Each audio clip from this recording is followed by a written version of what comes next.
So, here are some of my team. What I call elite Fun of the Sun counselors. And counselors may be the most important ingredient in making your conference successful. When I think about counselors, I think about tires. And here's why. Counselors are where the rubber meets the road.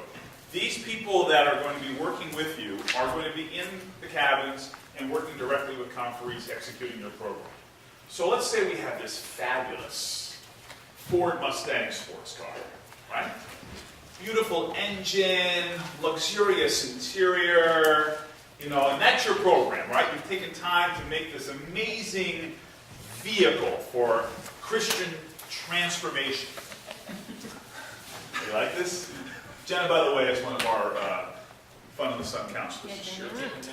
So, if I don't have good tires, if where the rubber meets the road isn't adequate or better, you're going to get nowhere fast. You're going to be spinning your wheels. And that's why counselors are so important in the mix.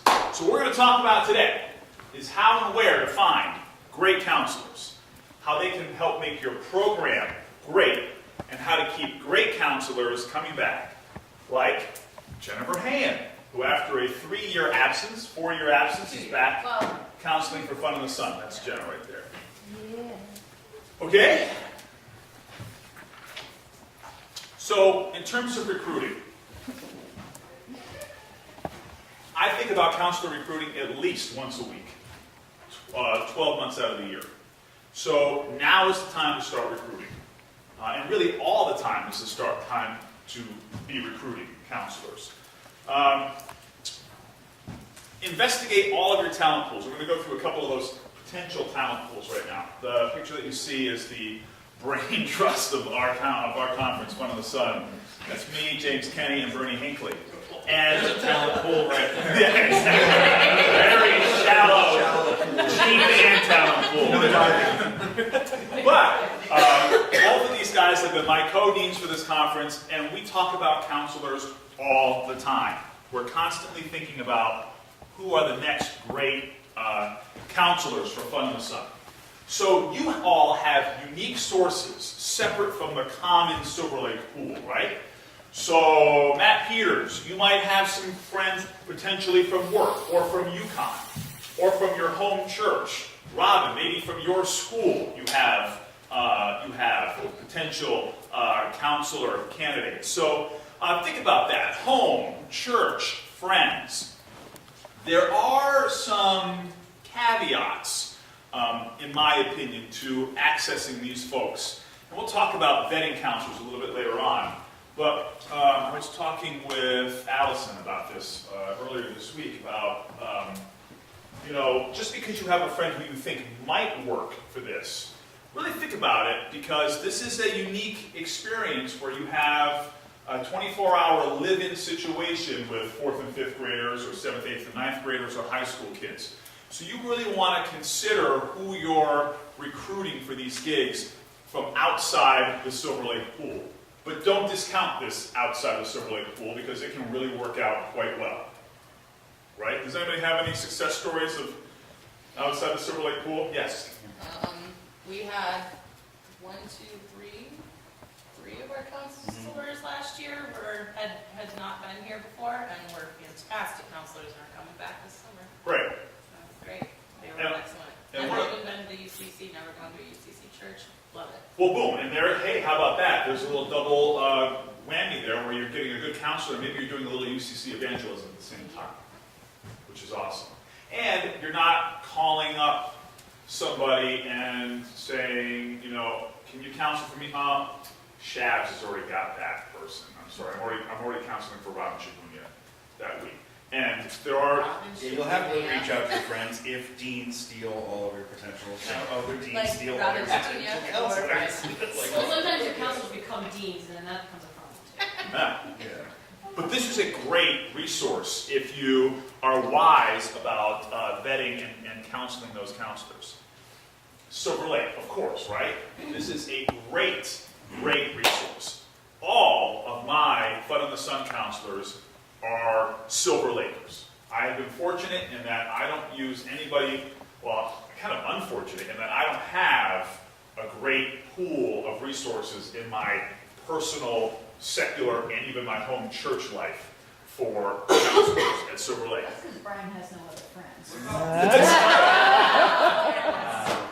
And come on. It's true, and we love him for that. Well, if he didn't steal other people's weeks during the summer, So what's the advantage of having Silver Lake counselors? The beauty is that they've already been here, so they're experienced in the way and the culture. They're cultured people in the way of how we do things here at Silver Lake, which makes it a lot easier on you in terms of training. So that's a real pro, a positive in having Silver Lake counselors. So how do you find these people? Observe. Come to camp and observe and interact with staff people while you're here for your summer week, other counselors potentially. You can attend fall and spring action. That is a huge way. I am always, and this is no joke, when I come to fall and spring action, while I'm raking leaves, I'm looking around. I'm always having conversations with people. And I have a potential talent pool of counselors. I'm just waiting for them to get bored with camp staff. And I will hopefully bring them in. So attending fall and spring action not only is a great way to be a part of the wider life of the camp, but it's also a great way to meet new people and potentially vet new counselors. Don't be afraid to be a part of that sort of stuff. The CIT conference, the female face here, that's kind of big, and that's our CIT from last year. That's downtown Katie Brown from Guilford, and she will be on Camp Family this year. So, downtown.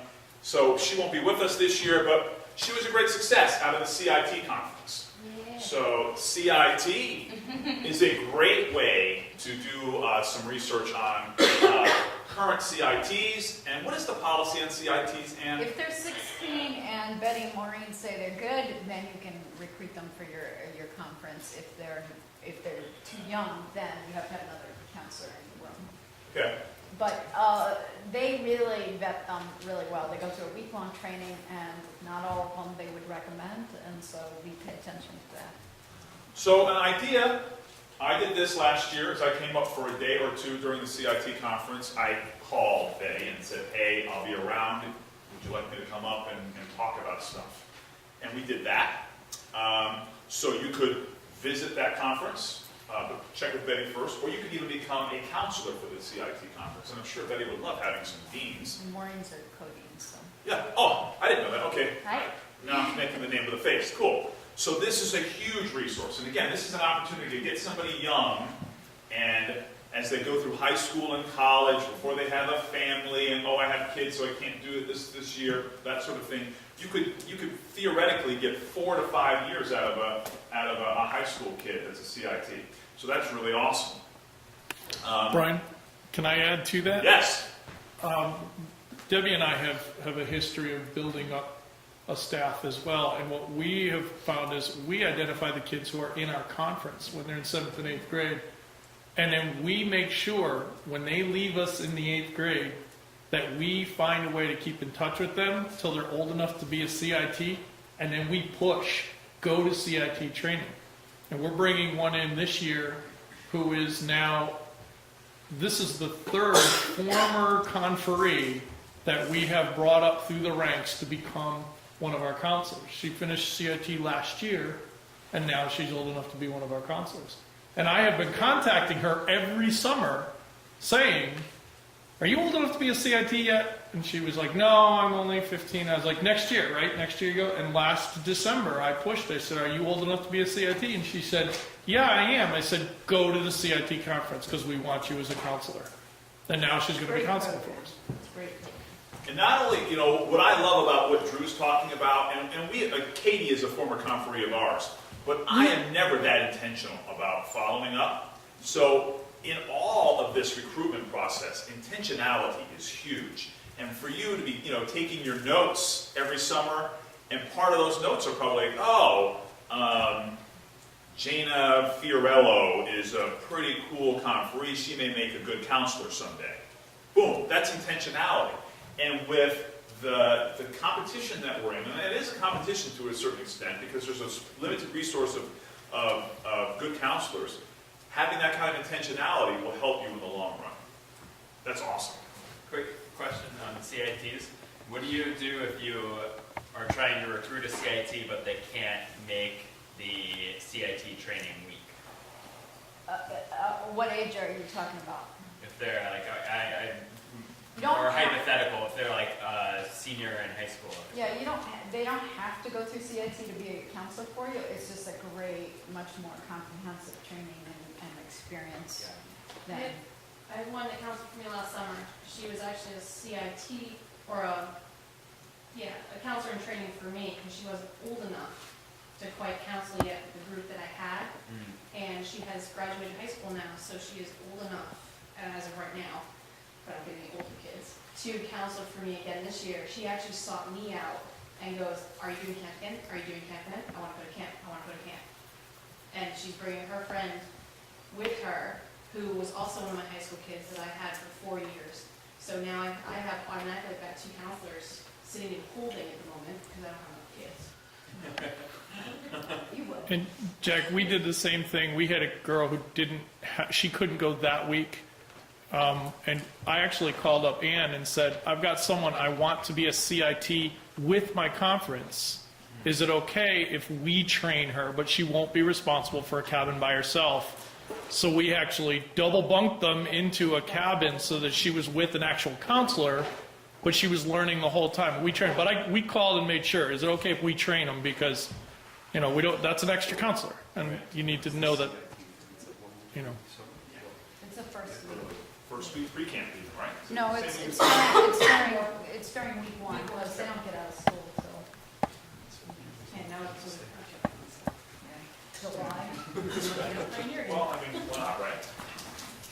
Make friends, chat up your conference. That's one of those things you can do at this fall and spring action. You can do this by, you make some friends and then maybe you develop a little network on Facebook. That's always helpful. So it's all about networking. So do some research. Okay? Know what kind of counselor you're looking for. Warm bodies lead to hot messes. And the closest picture I could find to a hot mess is Daniel Lovig. I don't know what he's doing there. But Daniel Lovig is always good for something like that.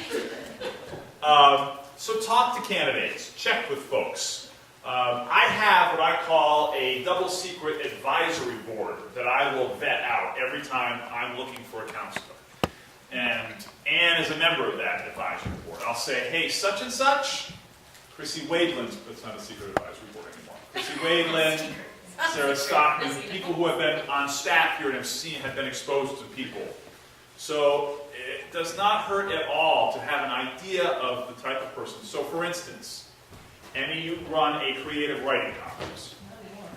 Well, that's right, you're doing the 5th grade conference. All right, so Godslam, I'm just trying to make a big contrast here, is a poetry conference, right, primarily? Yeah. I do kind of a fun and games, kick the ball, throw the ball sort of conference.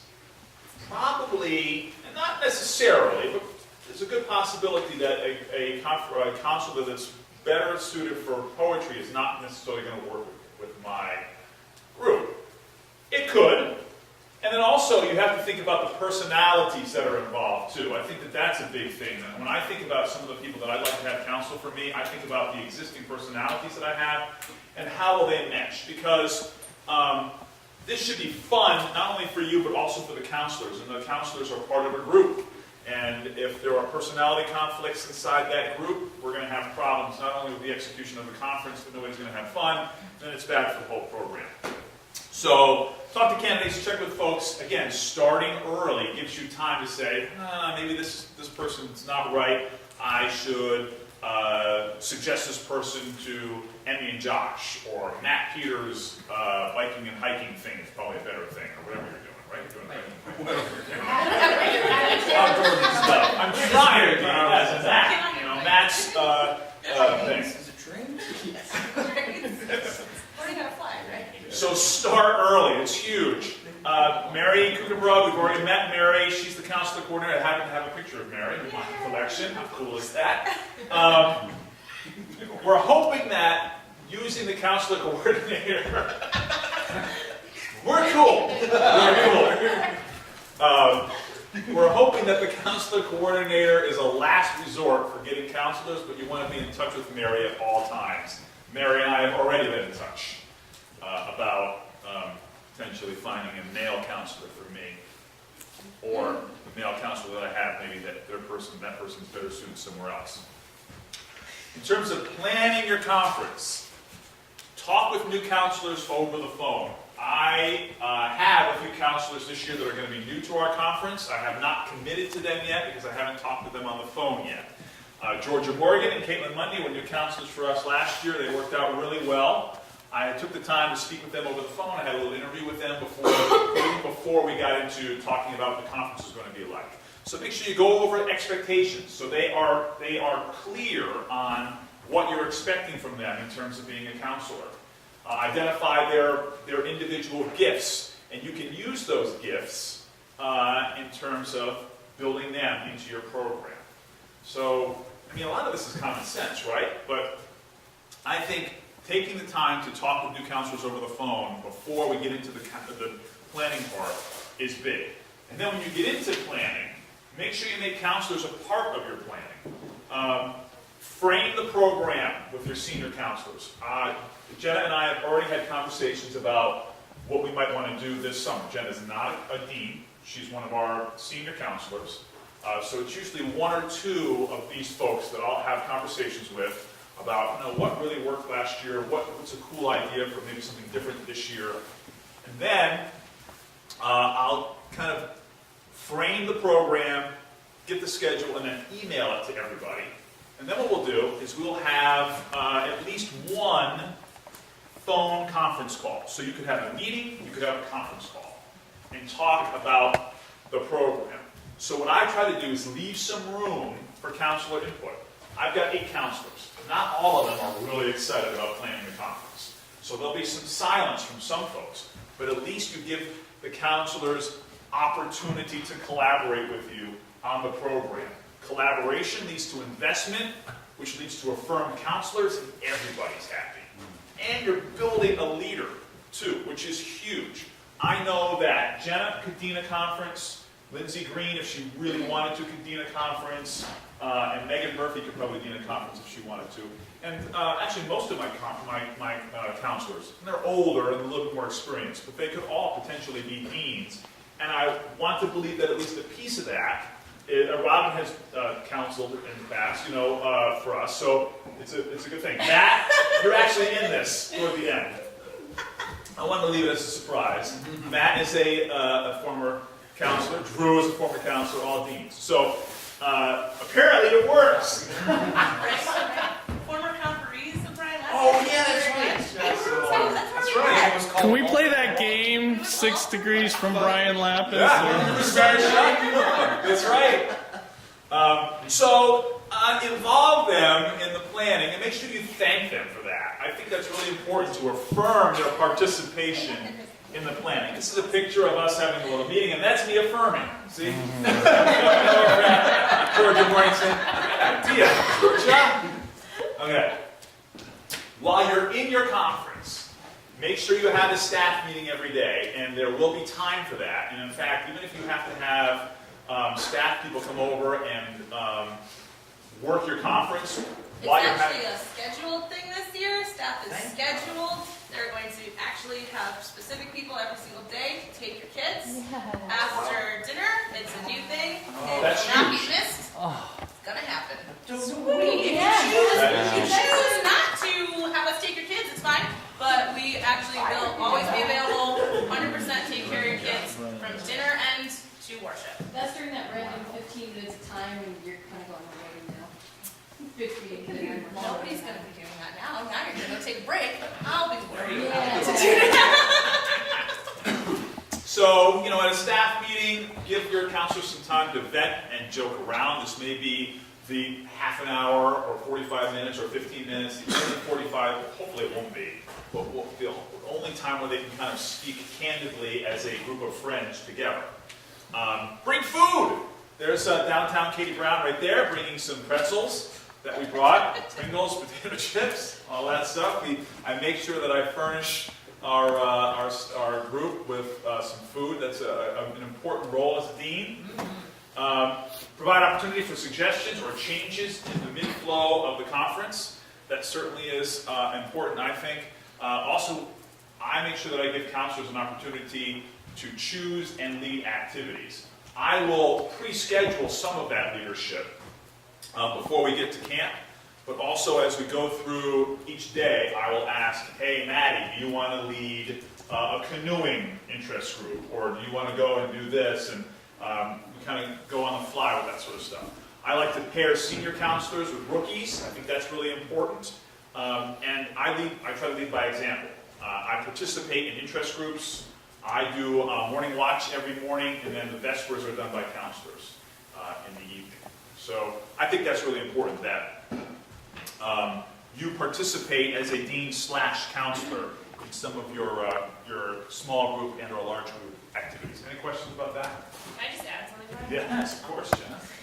I think one of the best things that Brian does is that he always gives us a structure of what like our day pretty much looks like, and he gives us that flexibility to be like, you know what, I really don't want to go to arts and crafts today, can I please go out on the ball field? It's always such a nice feeling to know that we can say, you know, how we're feeling, and he'll adjust, and you know, and we'll still keep within that structure, but that he trusts us, he respects our opinions, because we spend the majority of our time with these kids, we know them in and out, we know like where our limits are, and I think that's so important because it builds morale for us, so we don't feel like we're just being bossed around, because there could be that potential if the dean is always like, do this, do this, do this, do this, but the more you can get us involved, it pays off dividends in the end, because we're more invested, and we're having a better time.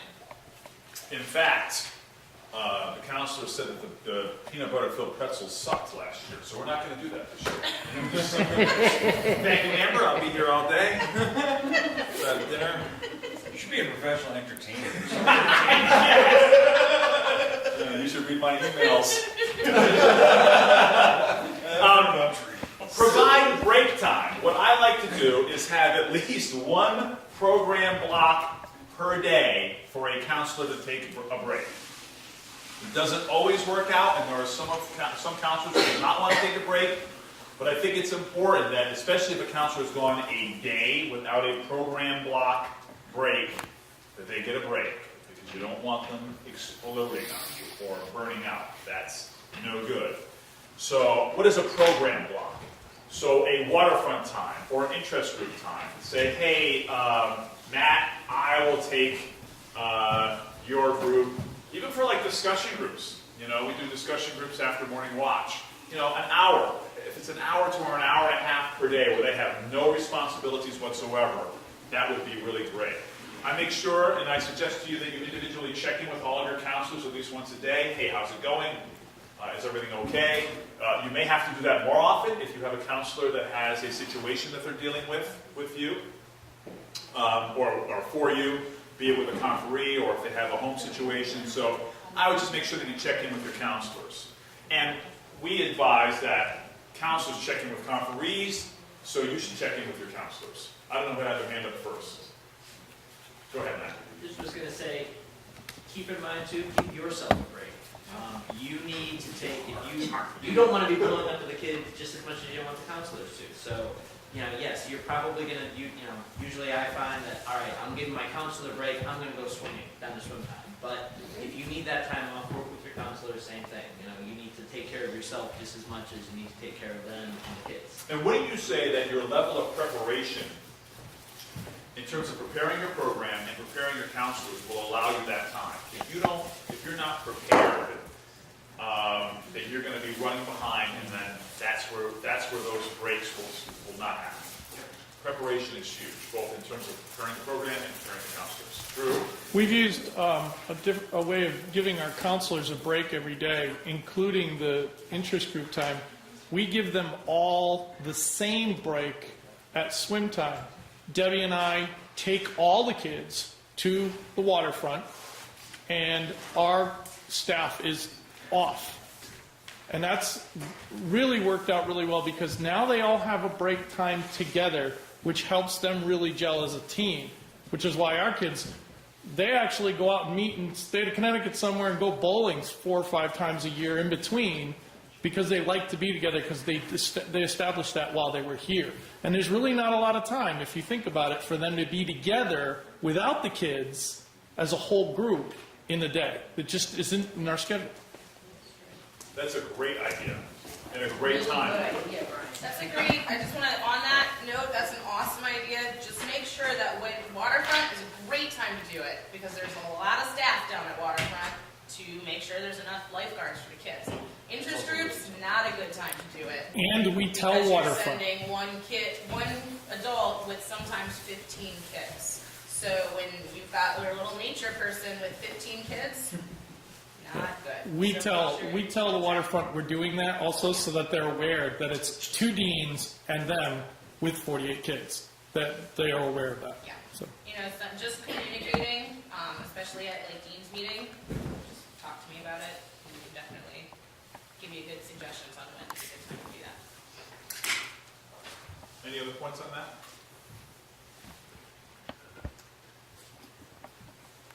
After the conference, I like to take my counselors out to lunch that Saturday after conference.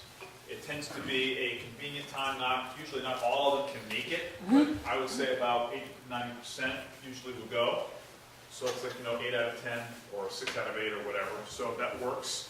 You could throw them a party. I mean, Drew has done a great job of establishing community with his counselors, so they do get together not only after the conference, but even off season, right? And this is strictly from something you gave us last year. You said, remember to take care of your counselors. So we served them all Christmas dinner this year. We had all our counselors, former counselors from like 6 years ago. We contacted everyone, said, come over, we're serving you dinner. And almost all of them came. That's really awesome. Came to Pennsylvania? Chat. We do it Saturday. We're in Connecticut. Oh, no. Yeah. Saturday before or Saturday after? Saturday before, when I asked my counselors to come up and try to be here by about noon time. It's well before you're required to be here, and then we just leave all our stuff in the car, but everybody's here, and we go out to do lunch. We just go up to Four Brothers, and we do it this Saturday. We all get here, so then, because it seems sometimes on Saturday when you're going to leave, some people are rushing away to do stuff, or they have to meet another deadline, or like I still race during the summer, so sometimes I have to run home in order to either go to a race or get ready to leave for a race. So doing it this Saturday we all arrive, for us, works better than doing it this Saturday we were leaving, going out the door. So we took the idea and took it from you. We just flipped it to the other Saturday. Yeah. Carl used to do that a lot with his counseling staff, to get together the Saturday before. Okay. I asked for final feedback via email. Your counselors are going to write an evaluation of you, which is a private evaluation, which we don't see. But I also will ask my counselors, hey, when you get a chance, when you get back home, and we're talking about this obviously in our staff meetings during the course of the week too, but I ask for final feedback in writing via email. And typically I don't get a big response from this, but I will get a few counselors that will send me back some stuff. And I will keep that. I have a couple of years worth of emails now that I will use when I'm planning the week each summer. And if they come back soon enough, I'll also include that in my evaluation of the conference center if it's pertinent. But I think that this is important because then you get something in writing from your counseling staff about ways that you can make the conference better, which I think is obviously a big deal. Think about who you want back next year and then let them know quickly. And actually, the past couple of years I've been getting a little bit of pushback from some of my counselors about me asking them back too quickly. Like, wow, this is too early for me to start planning. But I don't really care. I would rather be a bug in their ear early than way too late. And again, it goes back to if you start early, you have time, and you can start thinking about who are your A-listers, who are your B-listers, who are your C-listers. And I literally have A, B, C list. Kind of like what Robin says, you've got a pool of people that are kind of in waiting, right? So that's important. And then what you do is you build a core group. That'll sustain the brand of your conference, which makes programming easier, it makes recruitment easier, and it makes deaning easier. You know, having a group of 5 or 6 of our core people that kind of gets how we do things makes your life so much easier, and it'll make, you know, and it'll be better for the conferees too. And I really think of our conference not just as a week of summer camp, but as a brand. Like I want them to be thinking in the fun and the sun way all the time. So and that requires some ownership. So if your counselors have some ownership of what you're doing, it's going to make your job easier.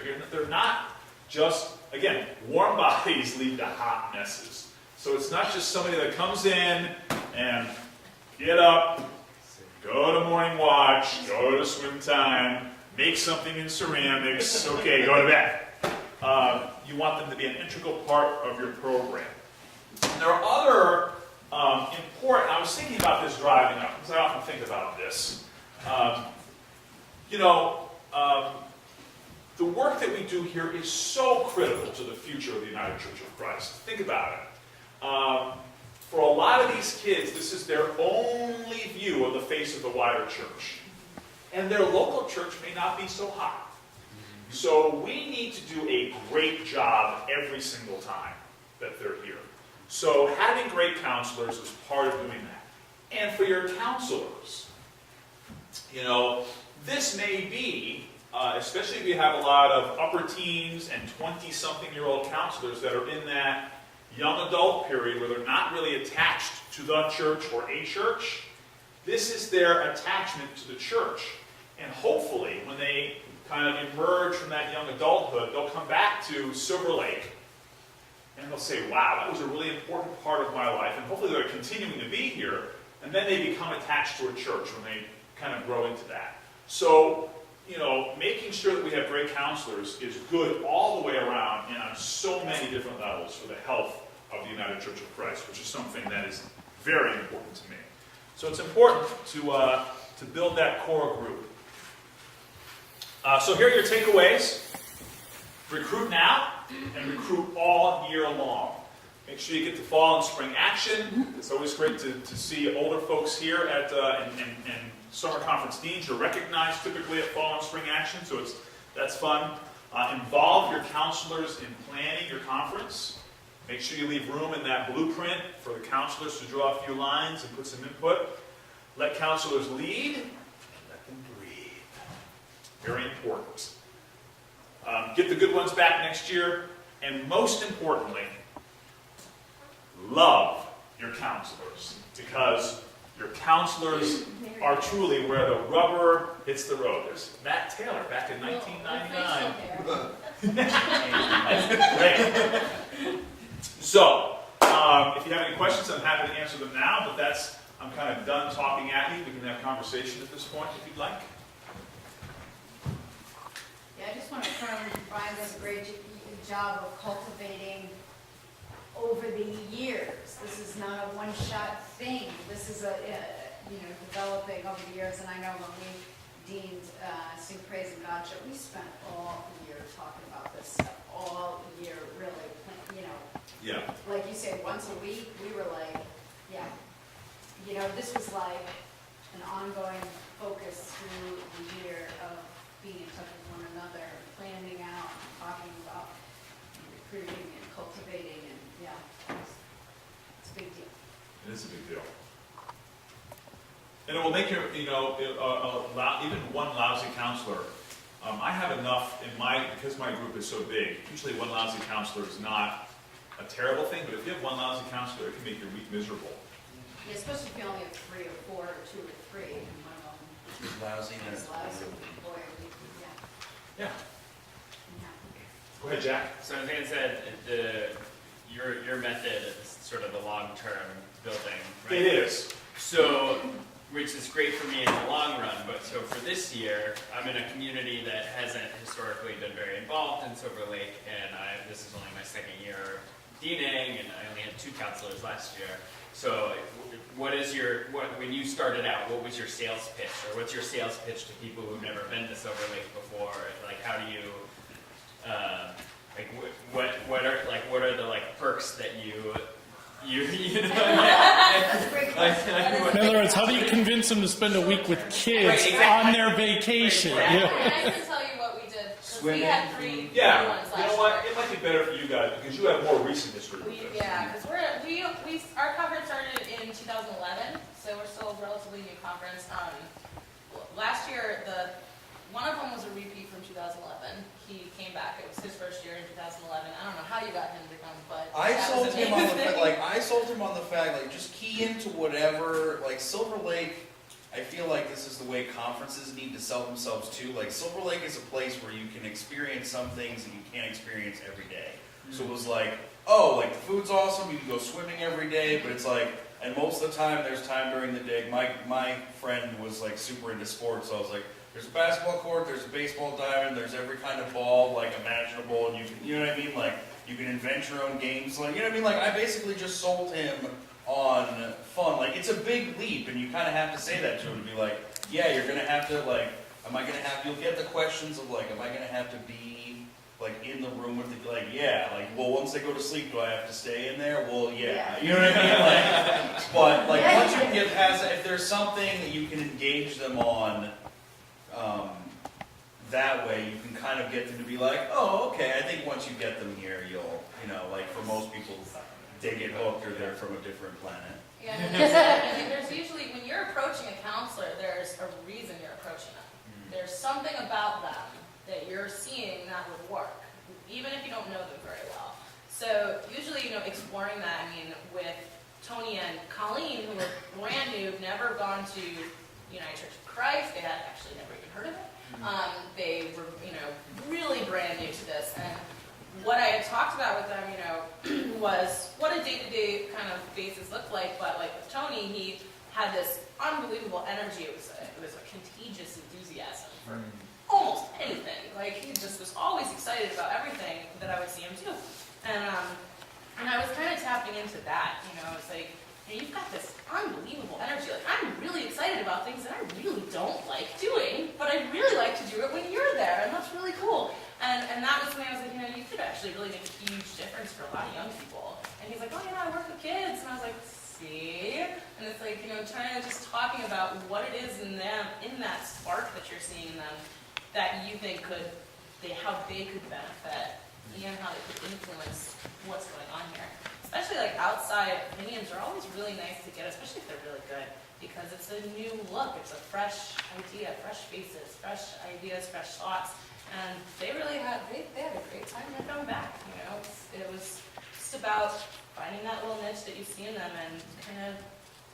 And about retaining them, the kids get attached to, you know what I mean? You can talk to them at the end about, or throughout the year when you try to recruit them again, the special, unique thing that they brought to their experience. You're part of the Rock of Ages experience now. You know what I mean? And the way I got WAP back was all the kids are gonna be super disappointed if you don't go back. And that was true. And it was. It was. Kids were so excited to see him again, and he was blown away by that. He was oh my gosh, I would have never thought this was how I was going to be received. But it's because he didn't always really see the potential that he had and what he was really putting out there.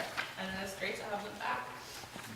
And Jack, I think really the simple answer is that it is a process, and maybe a 3 to 4 year process where you're going to be able, and you do a great job. Yeah. So, being a great dean is really helpful to recruit great counselors. Yeah. It really is. So I would just be patient, but those are good ideas. It's also, you guys are in a good spot because you have a niche sort of thing where you're rock and rollers, so if you But have actually, musicians. all these, the 2 that I was just talking about are not musicians. Oh, Yeah, that's what we Not do, yeah. musicians, so. And that's also a way that you can lead kind of to, where it works in the reverse, maybe the poetry person does work for your sports conference. 'Cause Yeah. even though they're not right on the Right. theme, they worked out great. That was the Yes. great part of having Tony, who's very physical. He'd be an excellent counselor for you, but he was a great counselor Yeah. for us because Go run them around. we had kids who didn't play instruments, That's who right. didn't want to make music the whole time. So it was like, great, well, Tony's gonna take you to go play whatever you wanna go play, cause. Yeah, I didn't mean to stereotype like that, No. but I think that there are certain situations, like Yeah. this dean does not do Glen conferences. Right, no, yeah, sure, yeah. I will do maple sugaring with 7 conferees next weekend, and we'll have a blast, but I don't think I can do that for a week. I like the big stuff. So, I mean, it's not everything is for everybody. The other thing I want to say is don't narrow your vision about who could be a counselor. One of the greatest counselors I ever had was currently my boss. Eric Anderson came in. He had never been here as a conferee. He had been here to work on systems and things like that. But he came in to be a counselor for me one summer, and he turned out to be the best counselor I ever had, and turned into a dean and everything on his own. But he's 4 years older than I am, and this was only 3 or 4 years ago. You know, he was no 24-year-old college kid. He was an adult with 2 teenage kids. But he had the time, and he made an awesome counselor and a great dean as well. It's the same thing with your guys. With My mom counseled like 15. My mom counseled. Well, you laugh, but like my mom counseled. Like the girls in her cabin loved her. You know what I mean? Like So don't discriminate by age and don't discriminate by ability. I mean, right. Eric's son, Brennan, is the least athletic kid I've ever met, and will admit that to you. But man, he would get on that volleyball court and he would try hard and he would shout to everybody to try hard, and then he'd make a mistake. But then he would get up and he'd like, let's go again. I mean, he was like the spirit of that team when he played. And then in other aspects of camp, he was awesome because he was good at those things. And camp is a lot of things. You can't say, oh, I need a sports thing or I need a writer. No, you need someone who's got the talents to be with kids, to make them feel welcome. Those are the things that make super counselors. Not athleticism, not musicians. You need the person who's going to work with kids really well. Yeah, I guess it's funny you talk about evangelizing and you talk about a little bit ambassadoring. You're really giving people opportunities to be, like you say, in a situation that they don't get in the rest of their life. And I appreciate what you both were referring to. You got to be explicit about the expectations too. Very Like, Yeah. you can't just come and go when you want to. Because they feel tricked, because if they get there, it's different, they feel tricked. Yeah. If you say, oh no, you're not always with the kids. It's like, You yeah. No, you are. always with Always with the kids. It's a Say that. marathon, and it may be the best week of your whole year, but it's hard, and I'm not gonna lie about that, and you can't just come and go, and if you're a smoker, you have to like plan that out and go to the top of the hill and blah, blah, blah. So, be explicit about those expectations, because that can be a real hardship too. It's 23/6. That's when how much you're with the kids. Because we're going to give you 1 hour off guaranteed, Right, yeah. and you're here 6 days. Yeah. Have Sunday, have Saturday. That is true. Totally true. Anybody else? I would just say, Mary, you have anything to add? You did a great job. Yeah. Don't be afraid to be relentless with the ask. I try to communicate with my pool of talent like once a month. Like, hey, Cameron Hall, still interested in having you counsel for us. And you might not hear from him until 2 months before, but if you're relentless like that, it's good. And frequency and reach, we call it in the broadcast business, where you run a lot of commercials in a lot of different parts of the day. And that's what you want to do too, is hammer away at it and tap all those different pools. There's a lot of staff that move on and can't come back and be on staff the whole summer, but they really miss Silver Lake. And no matter how old they are, they miss camp and want to come back. And that's the role we have, because it's focused on kids. It's like, it's really not just a reunion for alumni, but it's really, if you want to have a role, well, in order to come back in the summer, you need that role. And this is the role that we develop and cultivate, and and it's a way for them to give back. So.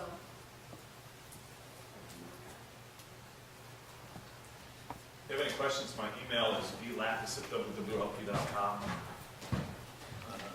Is that like a TV station or something? Yeah. Radio? It's the one that Comcast just dropped.